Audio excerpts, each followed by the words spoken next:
Hi friends, నమస్తే.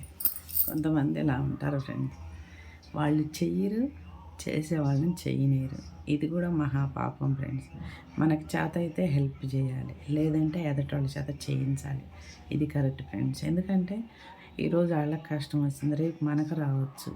ఇలా ఒకరికొకళ్ళు సాయం చేసుకుంటే అది హెల్ప్ అవుతుంది, దానిలో పుణ్యం వస్తుంది, వాళ్ళు పని అవుతుంది, మనకి తృప్తి ఉంటుంది, దేవుడు కూడా మెచ్చుతాడు. దేవుడికి ఏం కావాలి ఫ్రెండ్స్? జాలి, కరుణ, దయ. ఎదుటి మనిషిని అర్థం చేసుకోవాలి, ఎదుటి మనిషిని ప్రేమించాలి, ఎదుటి మనిషిని గౌరవించాలి. అప్పుడే మన లైఫ్లో మన సొంత పర్సనల్ విషయాల్లో ఎన్నో ఉంటాయి, అవన్నీ దేవుడు పట్టించుకోడు. అంతే, నువ్వు ఎన్ని పూజలు చేయి, ఎన్ని ప్రార్థనలు చేయి, ఎన్ని నమాజ్ చదువు, ఎన్ని మసీదులకి వెళ్ళి అనవసరమైనవి. మన మనస్సులో ఎదుటి మనిషి మీద ప్రేమ ఉందా, గౌరవం ఉందా, హెల్ప్ చేశామా, అంతే.